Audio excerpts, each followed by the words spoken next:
फिर 2018 में एक इंसिडेंट हुआ जिसकी वजह से फिर मेरे को इन्फोसिस में से स्विच करना पड़ा। दूसरा कोई भी डोमेन आप उठा के देखोगे, जावा डेवलपमेंट, HTML या फिर कोई भी आप लोगे, उनसे डेटा एनालिटिक्स की जॉब 50% बढ़ रही हैं और वो बढ़ती रहेंगी। एस्पायरिंग डेटा एनालिस्ट है, उनके लिए आप बेसिकली क्या मैसेज देना चाहोगे? उनको फ़र्क नहीं पड़ता कि आपने कितना टाइम ले लिया डेटा क्लीनिंग, डेटा मॉडलिंग में। They need the correct numbers. ये सवाल था कि बहुत सारे लोग ये भी पूछते हैं कि क्या मुझे कोडिंग बहुत कुछ सीखना पड़ेगा, मैथ्स भी बहुत कुछ आना चाहिए क्या?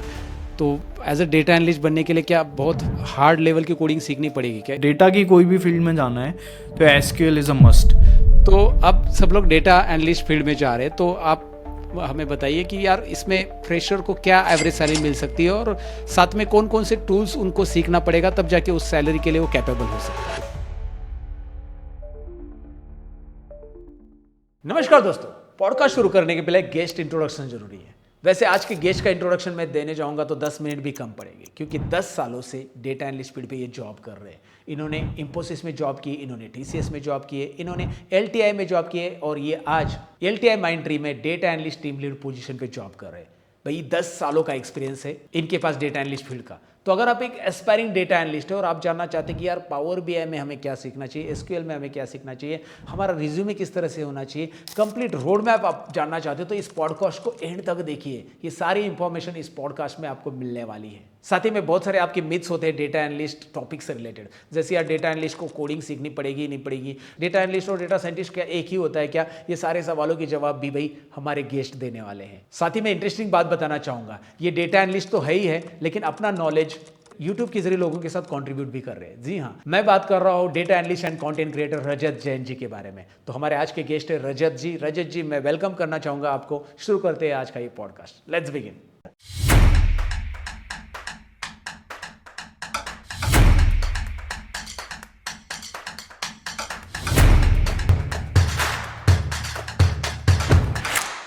सो friends, we have Rajat Jain with us, जो कि है सीनियर डेटा एनालिस्ट। तो सबसे पहला सवाल मैं उनको पूछना चाहूँगा, रजत जी अपना इंट्रोडक्शन दीजिए and thank you so much for coming here. शुरू करते हैं आपके इंट्रोडक्शन से। Thank you Satish for inviting me on this podcast. और इंट्रोडक्शन मैं देना चाहूँगा, मेरे को 10 इयर्स का एक्सपीरियंस हो चुका है डेटा एनालिटिक्स में। मैंने अपनी जर्नी स्टार्ट करी थी 2015 इन्फोसिस से। इन्फोसिस में मेरा प्लेसमेंट हुआ था। जयपुर में मैं पढ़ता था, पूर्णिमा कॉलेज से मेरा प्लेसमेंट हुआ 2015 में। 6 मंथ की ट्रेनिंग होती है इन्फोसिस मैसूर में, वहीं से ट्रेनिंग हुई और उसके बाद मेरे को बिजनेस इंटेलिजेंस डोमेन मिल गई थी। तो बिजनेस, पहले डेटा एनालिटिक्स करके ऐसा कुछ अलग से डोमेन नहीं था, बिजनेस इंटेलिजेंस था। उसमें इन्फॉर्मेटिका सिखाया, टैब्ल्यू सिखाया, पाइथन, SQL, जो बेसिक ट्रेनिंग होती है वो सिखाई। 6 मंथ बाद मेरे को पोस्टिंग दी थी भुवनेश्वर। भुवनेश्वर मेरे को अच्छा लगा नहीं, तो फिर मैंने 2-3 मंथ बाद पुणे में शिफ्ट हो गया था। पुणे मैंने काम किया 2-3 साल इन्फोसिस में। फिर 2018 में एक इंसिडेंट हुआ जिसकी वजह से फिर मेरे को इन्फोसिस में से स्विच करना पड़ा।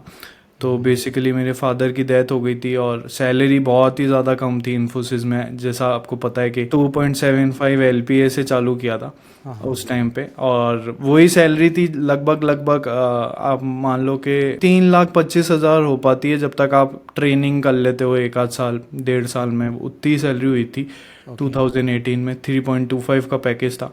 तो मतलब 2-3 साल जॉब करने के बाद भी आपको खाली 10% के आसपास ही हाइक हाँ, मतलब इतना ही मिलता है सर। मतलब अगर आप ट्रेनिंग पूरी कंप्लीट कर लेते हो, एक बार ही हाइक होती है आपकी, और बाद में तो हाइक्स बहुत कम होती है, मतलब 5 to 10% ही हाइक होती है सर्विस बेस्ड ऑर्गेनाइजेशन में। तो 2018 में फिर स्विच किया था 100% हाइक के संग TCS में। तो अभी सबसे पहले कि आपका क्वालिफिकेशन, जो एजुकेशन बैकग्राउंड है उसके बारे में बताइए।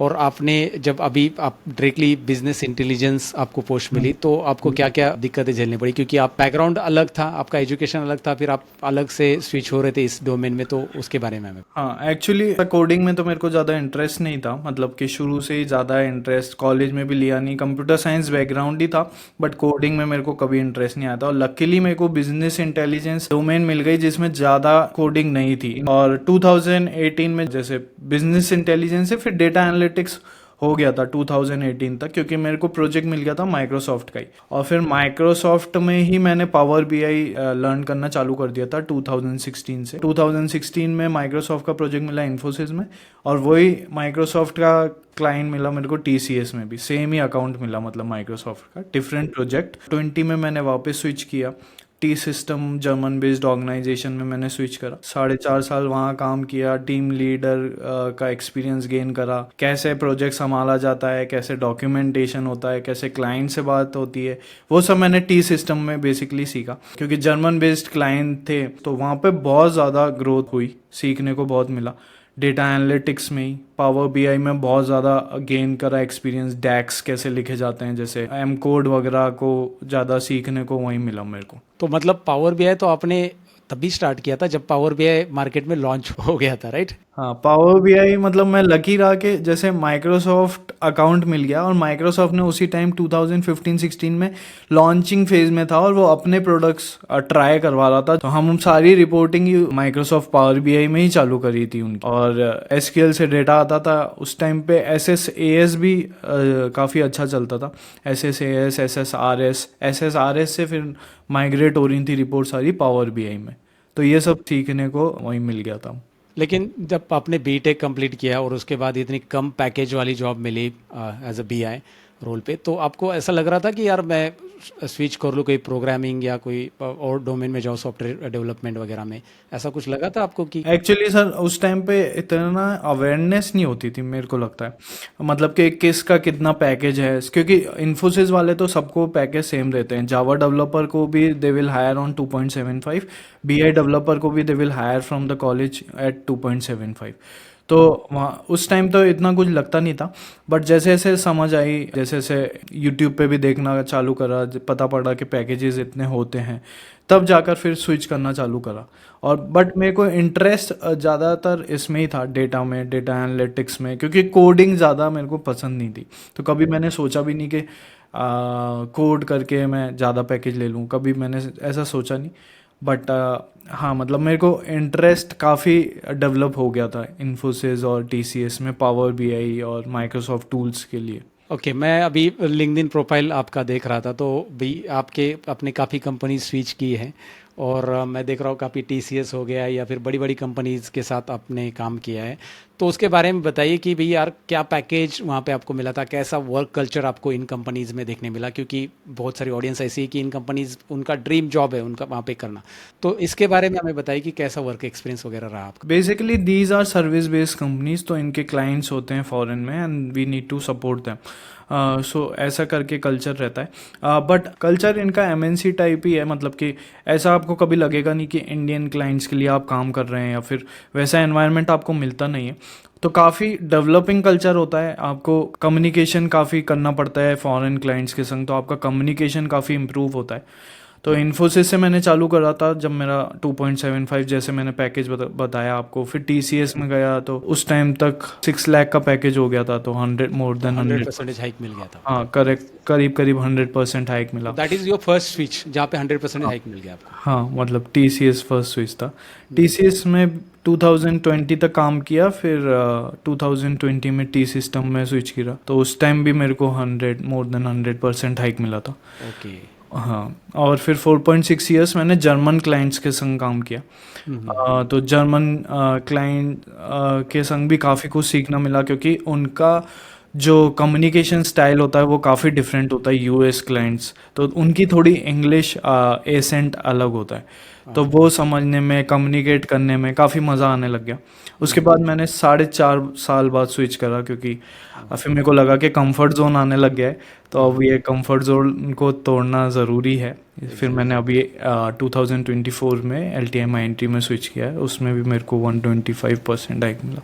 ओह great. And your designation currently senior data analyst होते हैं? हाँ, मतलब senior data analyst, lead data analyst बोल सकते हैं अपन। What are the tools that you are using currently at that designation? So basically अभी जिस क्लाइंट के लिए काम कर रहे हैं, he is like oil and gas, तो उनमें basically reports are in power BI only, but they are different tools like from where the data is coming. तो शेयर पॉइंट हो गया, शेयर पॉइंट की लिस्ट से डेटा आता है, Excel से डेटा आता है, सीक्वल से डेटा आता है, तो इतने सारे डेटा सोर्सेज सीआरएम सिस्टम से आता है, इतने सारे डेटा सोर्सेज को मैनेज करना एक टास्क हो जाता है।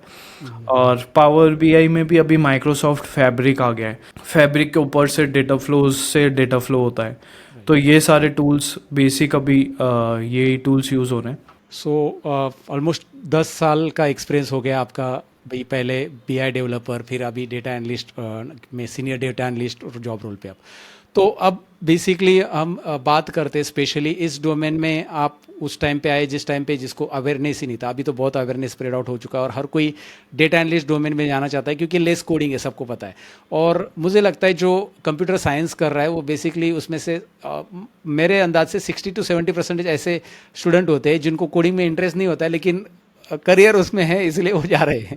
तो वो सोच के करते हैं, सबने किया है, आप देख रहे होंगे। मेरे टाइम पे भी computer engineering then mechanical engineering हमारे टाइम पे बहुत चल रहा था, तो सब लोग मैकेनिकल की तरफ जा रहे थे। तो अब सब लोग डेटा एनालिस्ट फील्ड में जा रहे हैं। तो आप हमें बताइए कि यार इसमें फ्रेशर को क्या एवरेज सैलरी मिल सकती है और साथ में कौन कौन से टूल्स उनको सीखना पड़ेगा तब जाके उस सैलरी के लिए वो कैपेबल हो सकते हैं, उसके बारे में बात करते हैं। मैं ऐसा नहीं बोलूँगा जो 99 रुपीज़ वाली वर्कशॉप में लोग बोल देते हैं, क्लेम कर देते हैं, कुछ भी इतना हाई पैकेज मिलता नहीं है टू बी ऑनेस्ट।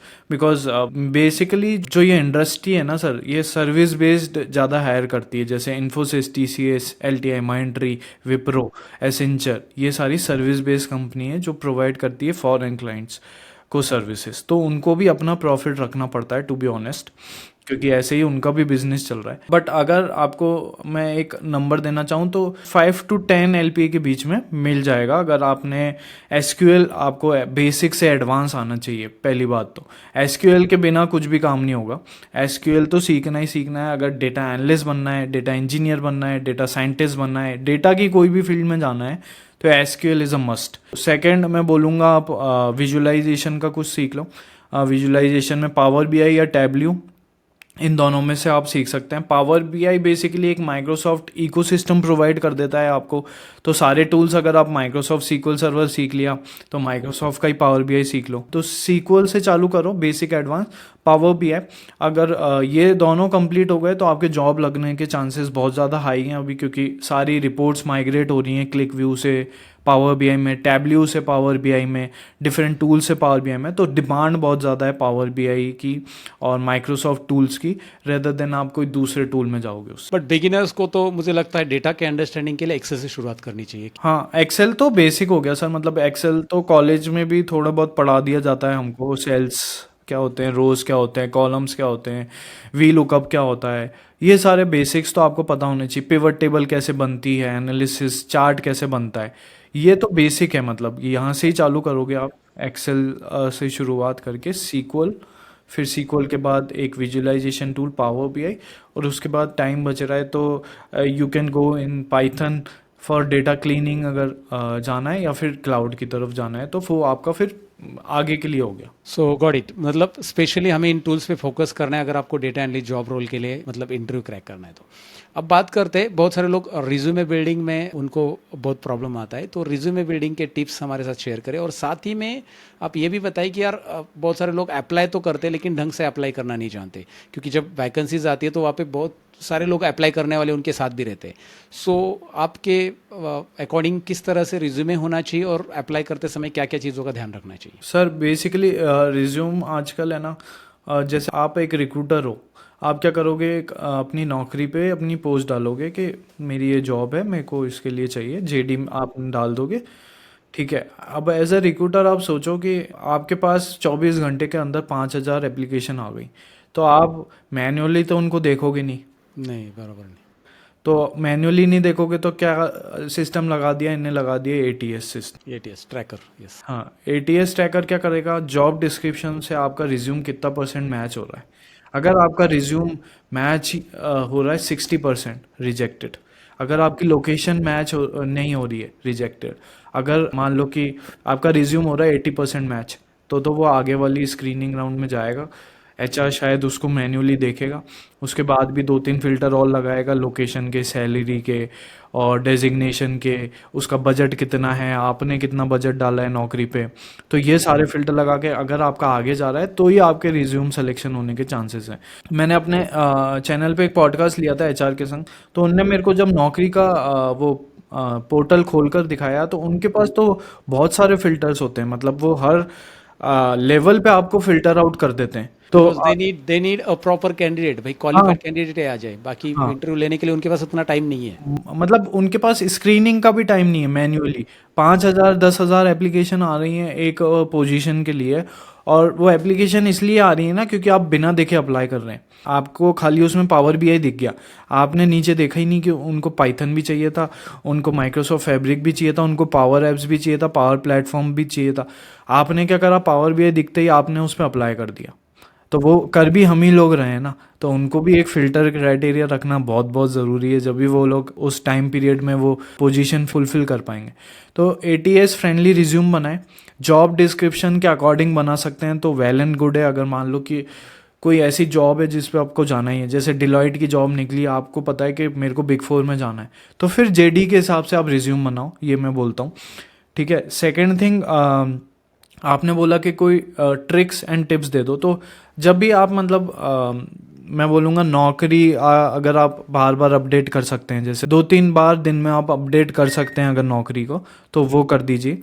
और मतलब अपडेट में ऐसा नहीं है कि पूरा ही आपको अपडेट करना है, डॉट हटा के आप वापस से रब भी करोगे डॉट तो वो अपडेट हो जाएगा। हाँ, और उनके भी टाइम पीरियड है, टाइम पीरियड आप एज अ एचआर सोचो कि वो कब एक्टिव होते हैं। ठीक है, तो जब अगर आपने जब ही अपडेट कराए तो बेसिकली आपके रिज्यूम ऊपर आने के चांसेस बहुत ज़्यादा हायर हो जाएंगे। जैसे कि मान लो सुबह सुबह एचआर एक्टिव होते हैं या दिन में एक्टिव होते हैं, तो थोड़ा सा ह्यूमन साइकोलॉजी के अकॉर्डिंग आपको अपडेट करोगे तो जल्दी रिजल्ट आएंगे।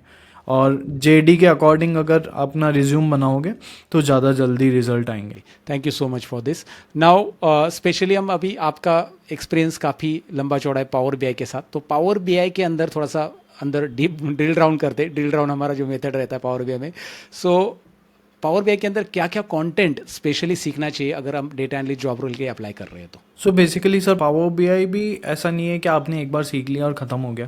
It's like monthly they are giving the updates now. Yes yes, every now and then they updating हाँ, सॉफ्टवेयर। मतलब लास्ट मंथ का अपडेट आपको पता होना चाहिए अगर आप इंटरव्यू में जा रहे हैं तो। और बेसिक से चालू करूँ तो बेसिक आपको कौन सा विजुअल कब यूज़ करना है, सबसे पहले तो डेटा मॉडलिंग कैसे करनी है। डेटा मॉडलिंग का ज़्यादा अब इम्पोर्टेंस आएगा मेरे को ऐसा लग रहा है, क्योंकि को pilot is also integrated now in power BI. ठीक है, तो को पायलट अगर आपका डेटा मॉडल सही नहीं है ना, तो को पायलट आपको सही रिजल्ट्स नहीं देगा।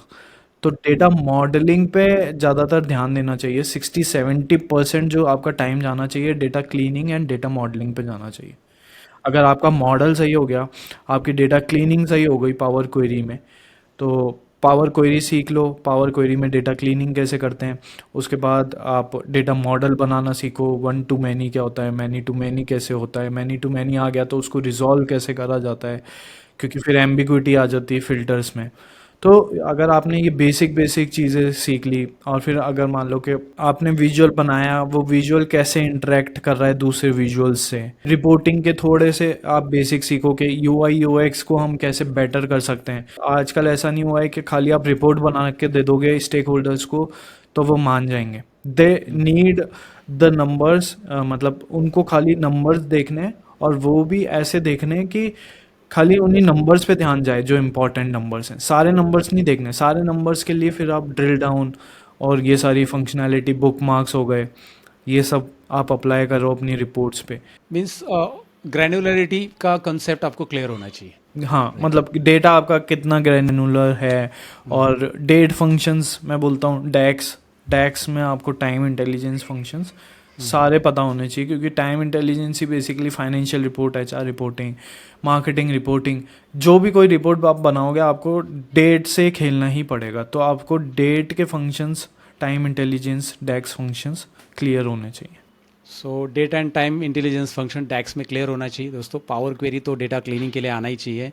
रजत सर ने कहा। साथ में आपके विजुअलाइजेशन के बारे में कॉन्सेप्ट बहुत क्लियर होना चाहिए कि कौन सा विजुअलाइजेशन कब अप्लाई करना है। हाँ, मतलब कब पाई चार्ट अप्लाई करना है, कब ट्री मैप अप्लाई करना है, ये तो आपको पता ही होना चाहिए as a data analyst. Yes नहीं तो आपकी डेटा स्टोरी टेलिंग आप कैसे करोगे? राइट, डेटा स्टोरिंग टेलिंग होगी ही नहीं अगर आप विजुअलाइजेशन प्रॉपर नहीं करोगे तो। And mostly you are talking about modelling also, so relationship के बारे में आपका अच्छा नॉलेज होना चाहिए कि भाई यार जब आप मल्टीपल टेबल कनेक्ट नहीं कर पाओगे तो को पायलट आपको रिजल्ट कहाँ से देगा, राइट तो टेबल कनेक्शन एक होना चाहिए। बढ़िया। So now let's talk about the SQL. So sequel में या एसक्यूएल में हमें क्या क्या सीखना चाहिए as a data analyst? Sir sequel तो मैंने बोला बेसिक से एडवांस तक आपको सारा कुछ पता ही होना चाहिए, क्योंकि इंटरव्यू, अगर आपको कोई भी इंटरव्यू क्रैक करना है, whether it's a service based company, product based company और स्टार्टअप, ठीक है, तो आपको सीक्वल पूछा ही जाएगा। सीक्वल में बेसिक से लगा लो, आपके सेलेक्ट क्या होता है, काउंट कैसे यूज़ करते हैं, फंक्शंस कौन कौन से फंक्शंस कब कब यूज़ करते हैं, ऑर्डर बाय, ग्रुप बाय कब यूज़ करते हैं, एग्रीगेट करने के लिए, या फिर क्वेरी जॉइंस बहुत ज़्यादा इंपॉर्टेंट है। दो टेबल में डेटा पड़ा है, कैसे जॉइन करोगे, कैसे डेटा निकालोगे। फिर उसके बाद आ गए विंडोज़ फंक्शंस, जो कि काफ़ी ज़्यादा पूछे जा रहे हैं आजकल इंटरव्यूज़ में। तो विंडोज़ फंक्शंस पे कमांड होने चाहिए, रैंक कैसे लगाते हैं, और लीड लैग फंक्शंस का कब यूज़ होता है एनालिसिस में। इसके बाद अपना आ गया सिटीज़, सब क्वेरीज। तो ये सारे कंसेप्ट आपको पता होने चाहिए और क्वेरी लिखना आना चाहिए। बेसिकली जॉइन कैसे करते हैं और कैसे क्वेरी को ऑप्टिमाइज़ करा जाता है, ये सारे फंक्शनैलिटीज़ आपको आने चाहिए। और ये हैंड्स ऑन प्रैक्टिकल के साथ ही होना चाहिए, जॉइंस हो या विंडो फंक्शंस हो, हाँ, एसक्यूएल मतलब अगर ऐसा हैंड्स ऑन नहीं करोगे तो आप वैसे भी लिख नहीं पाओगे उसको। लिख नहीं पाओगे। सीक्वल तो आप ऐसा है सर कि अगर आप उसको एक साल नहीं पढ़ोगे तो अगले साल आप वैसे भी क्वेरी नहीं लिख पाते हो। मतलब बहुत सारे लोगों के संग ऐसा है, क्योंकि वो ऊपर ऊपर से पढ़ लेते हैं, अगले साल वापस से उनको सीक्वल बेसिक से चालू करना पड़ता है जब भी वो स्विच के लिए जाते हैं। मैंने अपने बहुत सारे फ्रेंड्स को देखा है, जब भी स्विच करेंगे, जब पढ़ना चालू करेंगे सीक्वल, ओके खाली स्विच के लिए कि स्विच हो जाए। इंटरव्यू और में, हाँ। हाँ, मतलब फिर उसके बाद तो काम तो मतलब हो ही जाता है, बट बेसिकली अगर आपके कंसेप्ट्स बेसिक क्लियर नहीं है ना, तो आपको बार बार पढ़ना पड़ेगा। इससे बेटर है कि आप जा रहे हो ना, जब फ्रेशर हो, जब आपके पास टाइम है, तो सीक्वल को एकदम बहुत अच्छा कर लो अपना।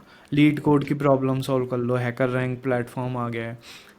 हैकर रैंक पे आप जाकर देख सकते हैं कैसे क्वेश्चन पूछे जाते हैं। डेटा लिमर करके वेबसाइट है। सीक्वल जू करके, अगर बहुत बेसिक से आपको पढ़ना है, सीक्वल जू एक बहुत अच्छी वेबसाइट है फन वे में पढ़ाने के लिए। तो इन सभी वेबसाइट की लिंक हम डिस्क्रिप्शन में डाल देंगे जो आप रिकमेंड कर रहे हो। बढ़िया।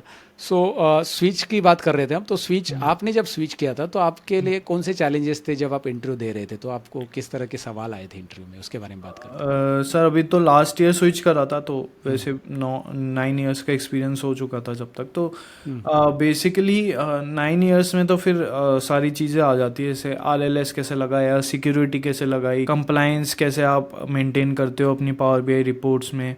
और अगर आपको मान लो कि डेटा मॉडलिंग के कंसेप्ट्स बहुत ज़्यादा पूछे जाते हैं, जैसे जैसे आपका एक्सपीरियंस बढ़ता जाता है वैसे वैसे आपका डेटा मॉडलिंग में ज़्यादा इंटरेस्ट आता जाता है इंटरव्यूअर्स का। तो डेटा मॉडलिंग के ज़्यादा हो जाते हैं। और शुरू में अगर आप देखोगे, मतलब 2-3 साल में, तो उस टाइम पे आपसे बेसिक क्वेश्चन जैसे बुक मार्क्स, विजुअलाइजेशंस के ऊपर, और जो बेसिक होता है कि मैनी टू मैनी कैसे हटा दिया आपने, ये सब पूछा जाता है। बट जैसे जैसे आपका एक्सपीरियंस बढ़ता जाता है, क्वेश्चंस भी उस हिसाब से मॉडलिंग की तरफ मेरे को लगता है ज़्यादा जाते जाते हैं, और SQL की तरफ, क्वेरी लिखने की तरफ, डैक्स की तरफ ज़्यादा जाते हैं। डैक्स पहले 2-3-4 साल वालों से इतना नहीं पूछा जाता जितना 9 ईयर्स वालों को उनको चाहिए रहता है कि 9 ईयर वाला तो सभी लिख ले।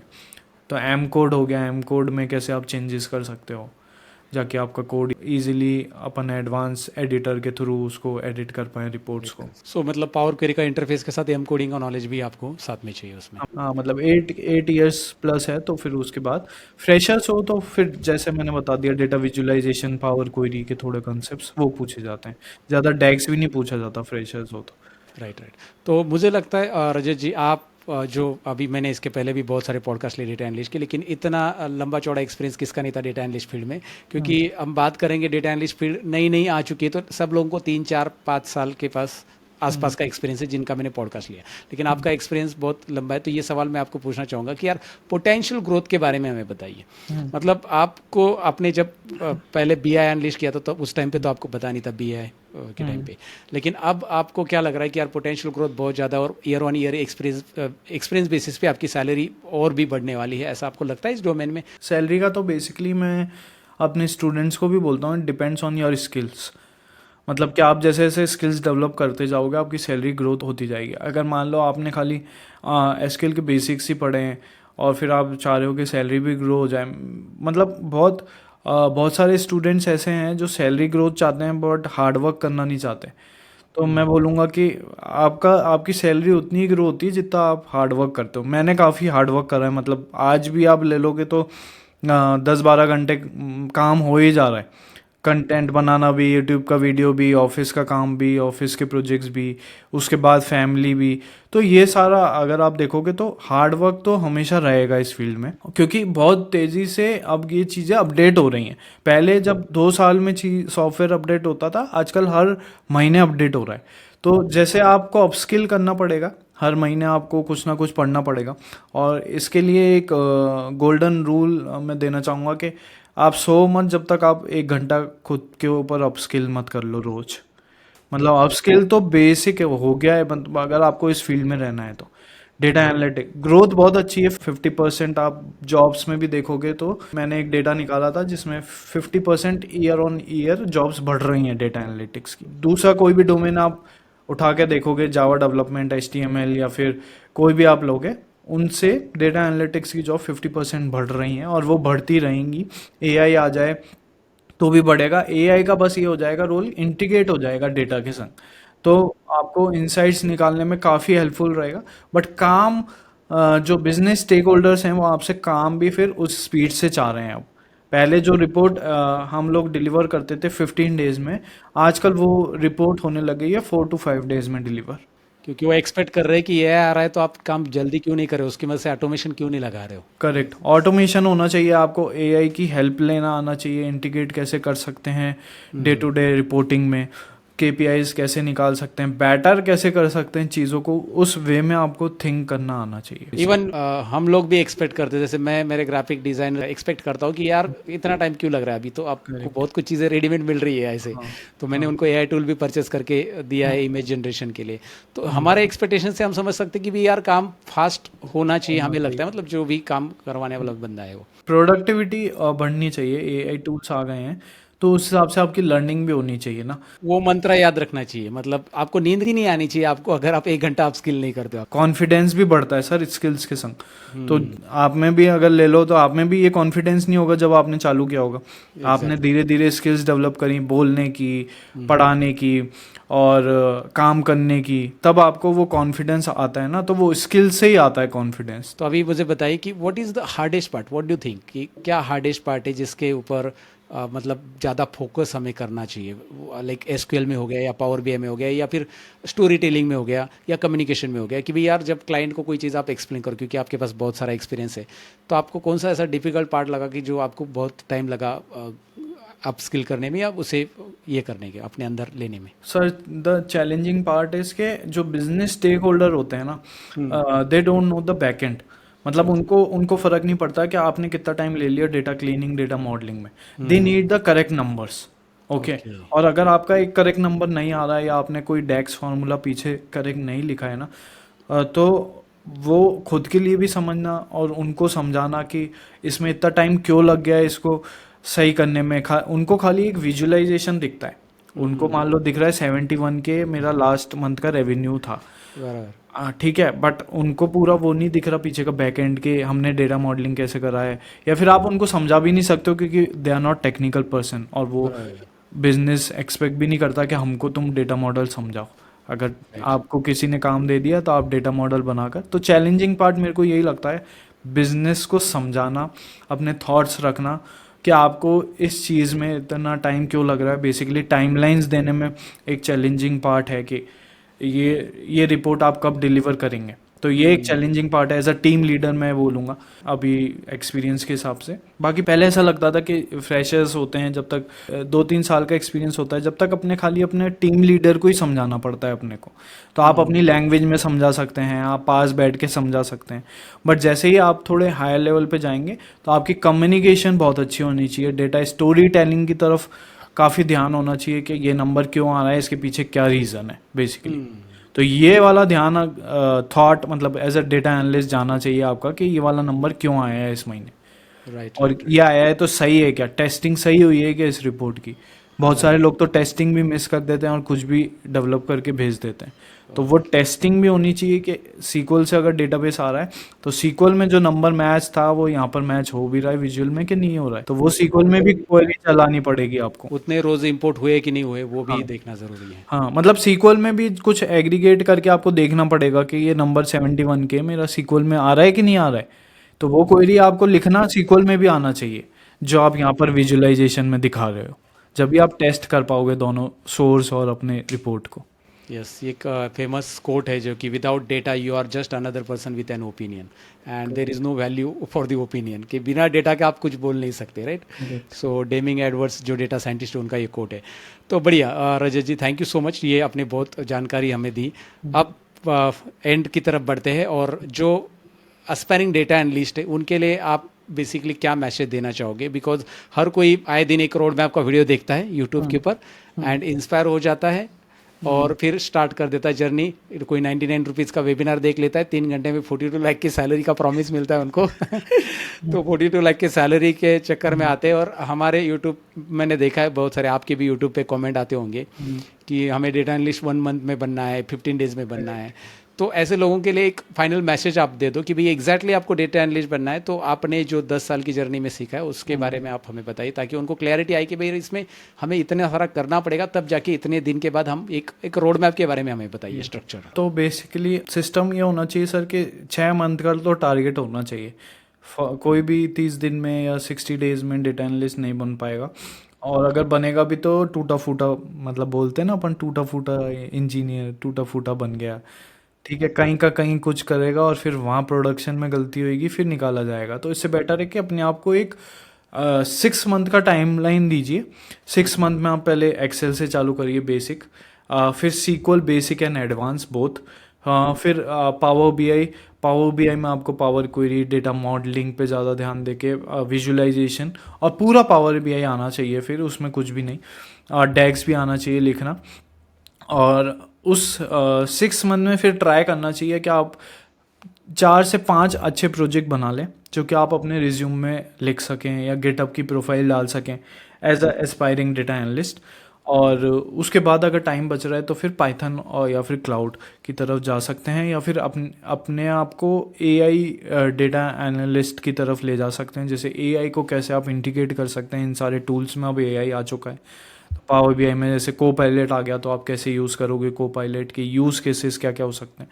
तो उस तरफ का पूरा ये 6 मंथ तो सर देने पड़ेंगे एज अ डेटा एनालिस्ट। अगर आपको अच्छा डेटा एनालिस्ट अच्छी सैलरी पे जाना है तो आपको खाली इंटर्नशिप लेनी है, तो उसके लिए आप 3-4 मंथ्स के बाद भी इंटर्नशिप ले सकते हैं। एक सवाल स्किप हो गया तो वो भी पूछना चाहूँगा before closing our today's podcast. So ये सवाल था कि बहुत सारे लोग ये भी पूछते हैं कि क्या मुझे कोडिंग बहुत कुछ सीखना पड़ेगा, मैथ्स भी बहुत कुछ आना चाहिए क्या? तो एज अ डेटा एनालिस्ट बनने के लिए क्या बहुत हार्ड लेवल की कोडिंग सीखनी पड़ेगी क्या? इसके बारे में भी बताइए। सर कोडिंग ज़्यादा नहीं सीखनी पड़ेगी, बट बेसिक लॉजिक आपको बनाना आना चाहिए। एग्जैक्टली। तो बेसिक लॉजिक अगर आपको क्लियर है, लॉजिक मतलब कि ये वाला फंक्शन कब यूज़ करना है, डेक्स में ये वाला फंक्शन कब यूज़ होगा, या एसक्यूएल में ये वाला फंक्शन कब यूज़ होगा, या फिर एसक्यूएल में इस चीज़ की कीवर्ड की क्या फंक्शनैलिटी है, राइट। ये आपको पता होना चाहिए। कोडिंग इतनी नहीं। और ये भी एक बहुत बड़ा मिथ है कि लोग बाग है ना डेटा इंजीनियरिंग को मिक्स कर रहे हैं डेटा एनालिसिस से, और डेटा एनालिसिस को भी मिक्स कर रहे हैं डेटा साइंस की तरफ जाने। एग्जैक्टली। ठीक है, तो वो तीनों चीज़ अलग अलग है। डेटा इंजीनियरिंग का काम होता है डेटा क्लीन करना। ठीक है, डेटा क्लीन करेगा थ्रू पाइपलाइंस और पाईस्पार्क, पाइथन। उसमें आपको पाइथन बहुत अच्छे लेवल का, पाईस्पार्क बहुत अच्छे लेवल का आना चाहिए। डेटा एनालिसिस में अगर आपको पाइथन आता है, it's like a added advantage to you कि आपको पाइथन भी आता है, थोड़ा सा काम आप डेटा इंजीनियरिंग का देख सकते हैं। अगर कभी आपकी ज़रूरत पड़ी वहाँ उस टीम में, तो आप डेटा इंजीनियरिंग की टीम में भी जाकर देख सकते हैं कि कौन सी पाइपलाइन फट रही है, पाइथन वगैरह अगर आपको आता है तो ठीक है। तो Python is a added advantage in here, but here एक मिथ है कि डेटा एनालिसिस में स्टैट्स, मैथ्स ये सब आपका यूज़ नहीं है। इंडिया में जो प्रोजेक्ट्स हैं उनमें यूज़ नहीं है। अगर आप यूएस में हैं, यूके में हैं, जहाँ पर अलग लेवल की चीज़ें चल रही हैं, तो वहाँ पर स्टैट्स और मैथ्स का यूज़ है। बाकी आपको स्टैट्स एंड मैथ्स आना चाहिए, प्रोबेबिलिटी आना चाहिए डेटा साइंस के लिए। डेटा साइंस में अगर आपको जाना है तो स्टैट्स, मैथ्स, प्रोबेबिलिटी ये सारे कंसेप्ट्स आपके क्लियर होने चाहिए। एल्गोरिथम्स कैसे काम करते हैं एआई के, एआई एमएल में अगर जाना है तो तब भी आपको फिर स्टैट्स, मैथ्स पढ़ना पड़ेगा।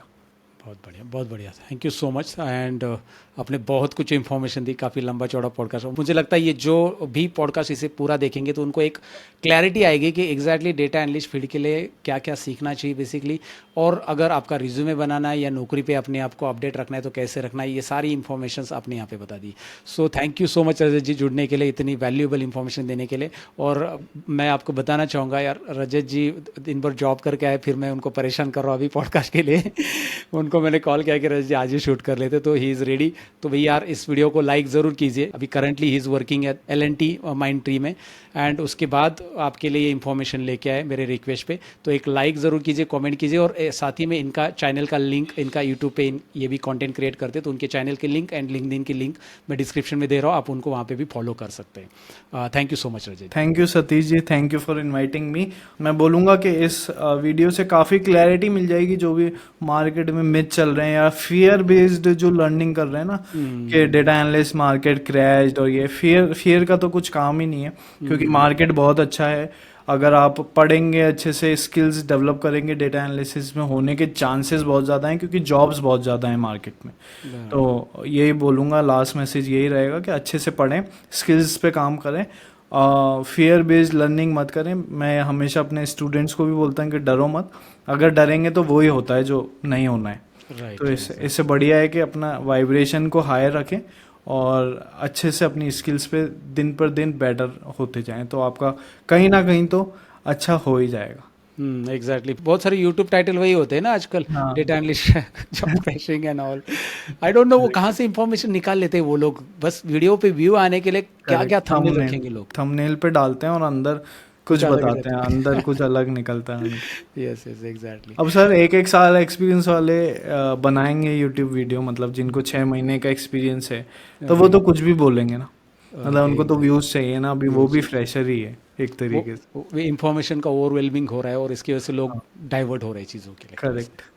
Thank you so much Rajat ji. और एक रिक्वेस्ट करूंगा, आगे प्रैक्टिकल आपसे मैं बहुत सारे पॉडकास्ट शूट करूंगा हमारे ऑडियंस के लिए, आप थोड़ा सा टाइम निकाल लेना हमारे ऑडियंस के लिए। Thank you sir, thank you so much, बहुत अच्छा लगा मेरे को आपने इनवाइट किया, और ज़रूर से मिलेगी, बहुत सारी वैल्यू मिलेगी मतलब स्टूडेंट्स को। Thank you so much. Thank you.